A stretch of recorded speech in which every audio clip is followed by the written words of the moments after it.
చంద్రబాబు నాయుడు భూస్థాపితం చేసినారు ప్రజలంతా.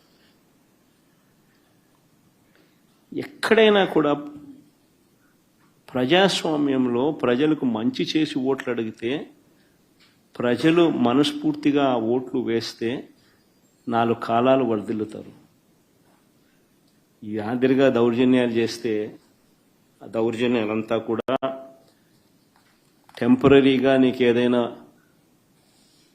మీకు ఏదైనా ఉపయోగపడతాయేమో కానీ చివరికి వచ్చేసరికి కన్ను మూసుకొని కళ్ళు తెరిచేసరికి 1.5 year అయిపోయింది. అప్పుడే కళ్ళు మూసుకొని కళ్ళు తెరిచేసరికి మరో 3 ఏళ్ళు కూడా అయిపోతాయి. ఆ 3 ఏళ్ళు అయిపోయిన తర్వాత తెలుగుదేశం పార్టీ వీళ్ళు చేసిన అన్యాయాలకు, దౌర్జన్యాలకు, అబద్ధాలకు, మోసాలకు ప్రజలు ఏ స్థాయిలో బుద్ధి చెప్తారు అని అంటే డిపాజిట్లు కూడా రాని పరిస్థితి లేకపోతారు వీళ్ళంతా. ఇది వాస్తవం. జరగబోయేది కూడా ఇదే. నేను గట్టిగా డిమాండ్ చేస్తా ఉన్నా, ఇదే పెద్ద మనిషి చంద్రబాబు నాయుడు గారిని డిమాండ్ చేస్తా ఉన్నా, కొద్దో గొప్ప ప్రజాస్వామ్యాన్ని ఎవరైనా కూడా గౌరవించే వాళ్ళు ఎవరైనా ఇంకా వ్యవస్థల్లో ఇంకా ఉంటే వారికి కూడా విన్నపం చేస్తా ఉన్నా.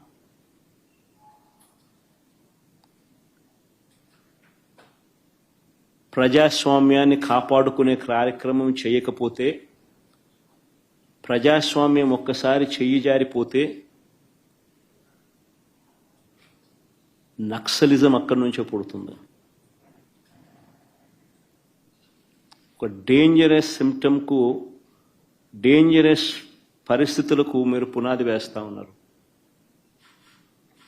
ఇప్పటికన్నా కళ్ళు తెరవండి. జరిగిన 2 ఎన్నికలను రద్దు చేయండి. ప్రజాస్వామ్యబద్ధంగా సెంట్రల్ గవర్నమెంట్ ఫోర్సెస్ చేత వాళ్ళ ఆధ్వర్యంలో ఎన్నికలు జరిపించండి. ప్రజలు ఎవరికి ఓటు వేస్తారో ఒక ఛాలెంజ్గా తీసుకోండి.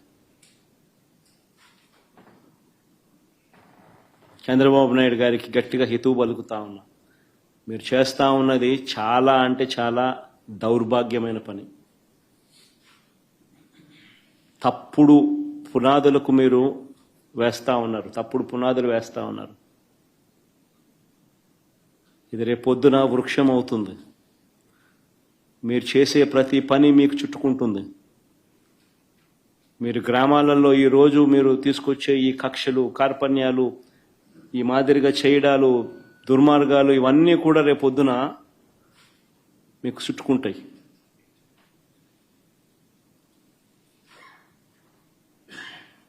ముఖ్యమంత్రిగా ఉన్నావు, నీ జీవితానికి బహుశా ఇది ఆఖరి ఎలక్షన్ కావచ్చు. రామకృష్ణ అని అనుకునే ఈ వయసులో కనీసం ఆ మాటలన్నా అనుకుంటే పుణ్యమన్నా వస్తుంది. ఈ మాదిరిగా చేస్తే నరకానికే పోతావు.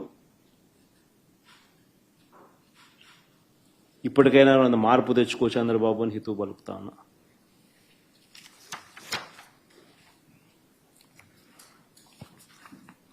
సార్, ఇప్పుడు ఈ ఎలక్షన్స్ రద్దు చేయాలని మీరు డిమాండ్ చేస్తూ ఉన్నారు సార్. ఒకవేళ రాష్ట్ర ప్రభుత్వం కానీ లేదంటే ఎన్నికల కమిషన్ కానీ ఈ విషయంలో చర్యలు తీసుకోకపోతే మీ నెక్స్ట్ కార్యాచరణ ఏ విధంగా ఉండబోతుంది? ఈ అంశంలో ముందు ఎట్లా ఫైట్ చేయబోతూ ఉన్నారు సార్? బేసికలీ ఈ మాదిరిగా ఎలక్షన్ జరిగేట్టుగా అయితే ఎలక్షన్ అనే దానికి మీనింగ్ ఏముంది? ఎందుకు ఎలక్షన్ జరపడం? ఎందుకు ఆ ఎంపీటీసీలకు, ఆ ఎంపీపీలకు, ఆ జెడ్పీ చైర్మన్లకు అవన్నీ ఎలక్షన్లు ఎట జరుపుతున్నారు? కౌన్సిల్ చైర్మన్లకు మీ ఇష్టం వచ్చినట్టుగా మీరెంతకు మీరే దౌర్జన్యంగా ప్రలోభాలు పెడుతున్నారు, కొనేస్తున్నారు. ఎలక్షన్లకు మీకు సంఖ్యాబలం లేకపోయినా కానీ మీరు మీ అధికార దుర్వినియోగం చేస్తూ మీరు లాగేసుకుంటున్నారు. అక్కడి నుంచే మొదలుపెట్టిన సాంప్రదాయం చివరికి ఓటర్ల దాకా కూడా తీసుకొని పోతా ఉన్నారు. ఇప్పుడు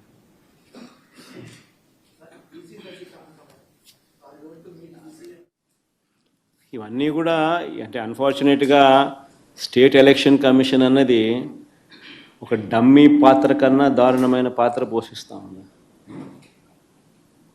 ప్రజాస్వామ్యాన్ని కాపాడవలసిన బాధ్యత గల స్థానంలో ఉన్న వ్యక్తులు నిజంగా ఇంత దిగజారిపోయిన పరిస్థితుల మధ్య ఈ వ్యవస్థ నడుస్తూ ఉంది. Very unfortunate. ఖచ్చితంగా న్యాయ పోరాటంలో భాగంగా కోర్టులకి ఇవన్నీ చూపిస్తాం, కోర్టులకి ఇవన్నీ వేస్తాం. అందుకని వాళ్ళిద్దరు కూడా ఈరోజు వచ్చింది కూడా కోర్టులో వేయడానికే వచ్చినారు. ఇద్దరు జెడ్పీ టీసీ అభ్యర్థులు కూడా కోర్టులో వేయడానికే ఇక్కడికి వచ్చినారు. ఈ డీటెయిల్స్ అన్నీ తీసుకొని పోయి వీళ్ళు కోర్టులో వేస్తారు. న్యాయస్థానం ముందర ఇవన్నీ కూడా ఉంచడం జరుగుతుంది. డిమాండ్ వుడ్ బి కేంద్ర బలగాల చేత, కేంద్ర బలగాల ఆధ్వర్యంలో ప్రజాస్వామ్యబద్ధంగా ఎన్నికలు జరిగించాలి అన్నది డిమాండ్ ఉంటుంది. ఆ డిమాండ్తోనే కోర్టుకు కూడా ఆశ్రయించడం కూడా జరుగుతుంది.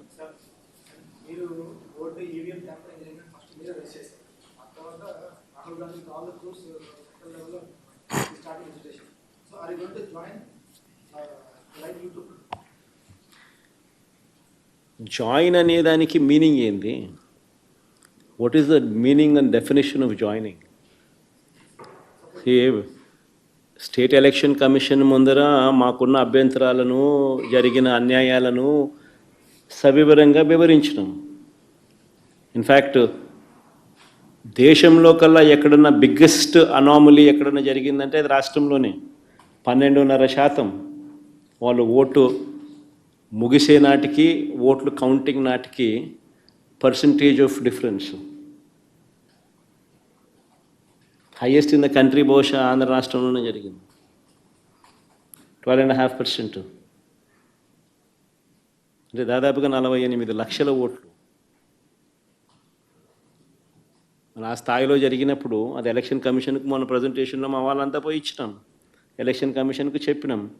వాళ్ళు ఇప్పుడు ఇంటెన్సివ్ సర్ అనే అది ఉంది కదా, స్టేట్ ఇంటెన్సివ్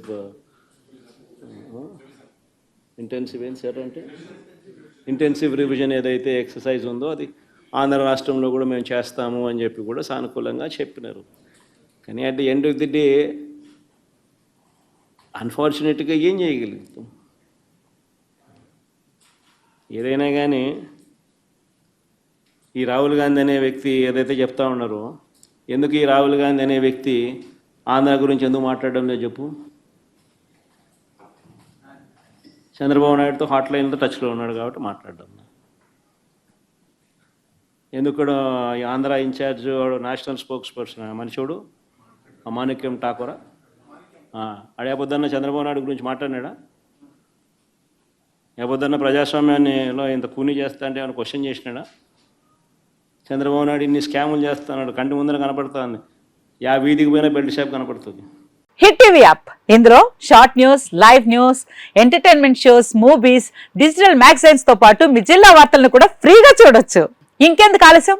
వెంటనే హిట్ టీవీ యాప్ ని డౌన్లోడ్ చేసుకుని ఫ్రీగా ఎంటర్టైన్మెంట్ పొందండి. Hit TV app. Hit TV app. Please download hit TV app. Hit TV app ని ఫ్రీగా డౌన్లోడ్ చేసుకొని ఎంజాయ్ చేయండి. మీకు నచ్చిన ఎంటర్టైన్మెంట్ కోసం హిట్ టీవీ యాప్ ని ఫ్రీగా డౌన్లోడ్ చేసుకొని ఎంజాయ్ చేయండి. హిట్ టీవీ యాప్ ని డౌన్లోడ్ చేసుకుని ఆస్వాదించండి, ఆశీర్వదించండి. ఇంతమంది సెలబ్రిటీలు హిట్ టీవీ యాప్ ని డౌన్లోడ్ చేసుకోండి అని చెప్తున్నారంటే ఎంత మంచి యాప్ ఆలోచించండి. అమెరికా అమెరికా అమెరికా అమెరికాలో చదవాలనుకునే వాళ్ళకి విశ్వసనీయమైన పేరు మన శౌర్య కన్సల్టెన్సీ. UK లో 1 year masters, UK లో 1 year masters, 2 years work permit up to 5 years visa. Contact Saurya Consultancy. Contact 89851 89851.